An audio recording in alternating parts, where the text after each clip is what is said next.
commence avec ça. Première question. Qui es-tu? Moi, je suis Éric Fintin, je suis donc un Breton français international puisque j'ai une double nationalité, anglaise et française.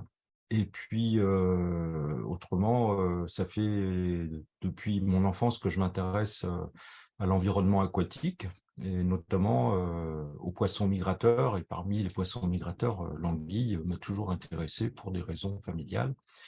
Et les questions que je me posais enfant sur les zones de ponte des anguilles, sur la durée de leur vie en cours d'eau, ce qu'elles mangeaient, pourquoi elles changeaient de couleur, eh bien, c'est des questions qui m'occupent encore dans mes recherches, car tout n'est pas résolu, loin de là.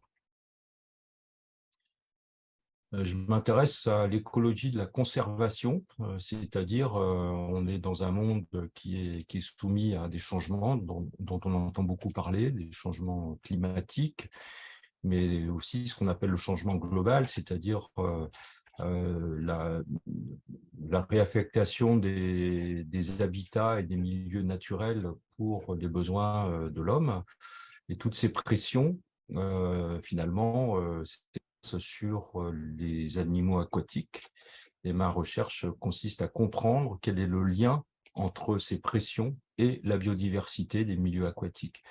En gros, quand on regarde une espèce comme l'anguille ou autre poisson migrateur, eh bien, diadrome, c'est-à-dire les poissons qui doivent passer de la mer à l'eau douce pour accomplir leur cycle biologique, on voit que leur parcours est semé d'embûches puisque dans la zone marine, eh bien, le changement de température va modifier les ressources en alimentation. Ensuite, ces poissons, une fois qu'ils ont grandi ou qu'ils sont nés en mer, eh bien, doivent remonter les cours d'eau. Et là, c'est pas facile parce que il faut franchir des barrages qui sont construits. Il y en a quand même 1 200 000 en Europe. Il faut pouvoir il faut pouvoir faire face à la pollution des eaux. Donc, il y a tout un tas de mécanismes physiologiques, biologiques qui se mettent en place pour cela. Et donc, moi, c'est sur cela que portent mes recherches et elles aboutissent à des recommandations en termes de gestion pour la conservation de ces espèces. Alors, sur le parcours de l'Europe à la rame, ce qui est intéressant, c'est que Christophe va traverser toute une série de bassins versants. Il y en a 5, si je me rappelle bien. Et les bassins versants, c'est quoi? C'est des rivières en fait qui débouchent vers la mer et qui sont séparées les unes des autres, théoriquement.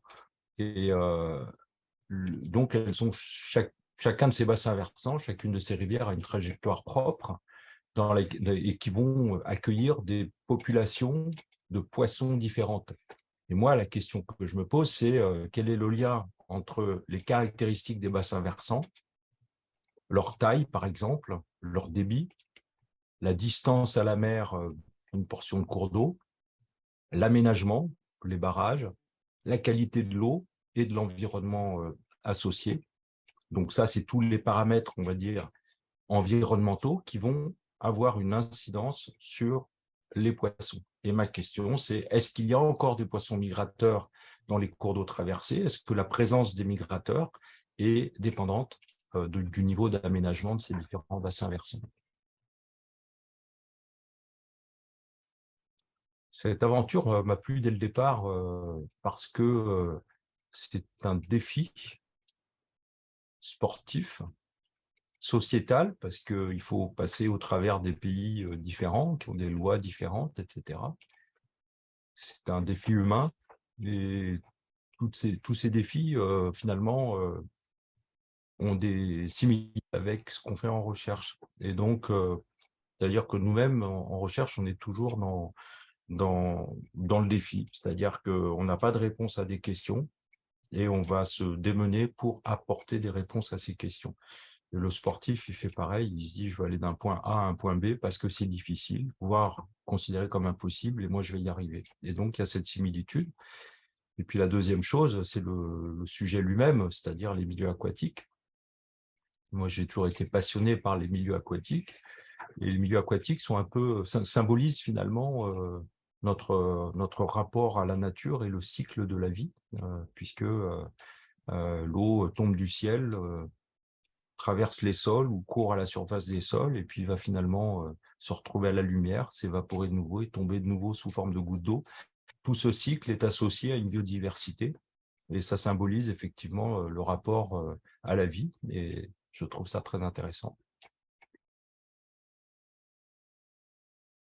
Déjà la distance et puis le fait que ce parcours au travers l'Europe s'adresse à des bassins versants de taille et de qualité différentes et qui, pour certains, les premiers du point de départ vont se jeter dans la Baltique, puis dans la mer du Nord, puis dans la Manche, et puis pour finir aussi en Atlantique. Donc, c'est pour ces raisons-là que je trouve le parcours très intéressant parce qu'il permet d'atteindre des échelles qu'on appelle, nous, les scientifiques biogéographiques, et de comprendre les réponses de nos populations de poissons, migrateurs en l'occurrence, aux contraintes environnementales à des échelles biogéographiques larges. Donc ça, c'est super intéressant pour le scientifique. C'est pas forcément un lieu en particulier qui va m'intéresser, même si je suis toujours plus attiré par les cours d'eau faiblement aménagés. Donc là, on sait qu'il y a des portions en Pologne qui vont être dans ce cas de figure. Et puis, voilà, enfin, tout ce qui est plus proche possible du milieu de l'état naturel m'intéresse. Mais ce qui m'intéresse, c'est la relation homme-nature et donc le gradient d'aménagement des cours d'eau m'intéresse aussi. Donc en fait, c'est l'ensemble qui m'intéresse. Parfait.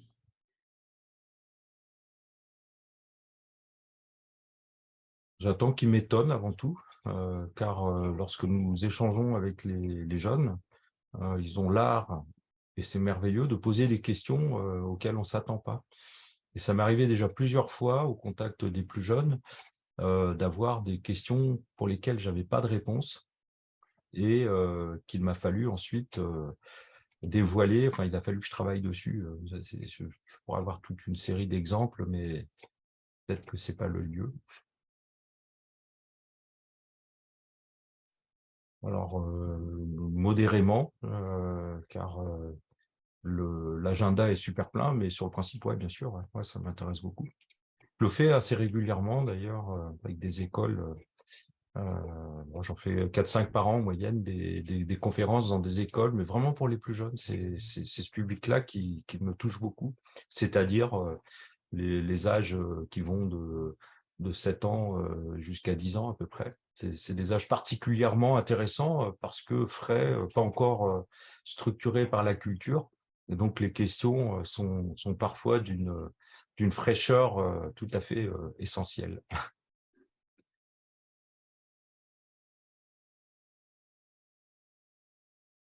S'il y a un message que j'aimerais faire passer, c'est qu'on comprenne au travers ce projet que la nature ne nous appartient pas et que on traverse des cours d'eau. Alors cette fois-ci, à la rame, c'est le support physique surtout qui est visé, puisque c'est une performance physique, donc c'est l'eau comme moyen de déplacement. Mais dans cette flotte, dans ces cours d'eau, il y a de la biodiversité à foison qui aujourd'hui est mise à mal, et tout simplement parce que l'homme considère que la nature lui appartient. Encore aujourd'hui, ça commence à changer, mais au travers les plus jeunes, j'aimerais qu'il y ait une prise de conscience qu'en fait, on fait partie d'un tout, qu'on fait partie de la nature, mais qu'il n'y a pas la nature et l'homme, mais un tout. Et si j'arrive à faire passer les petits éléments de ce message-là, je serai très content. Super, je te remercie.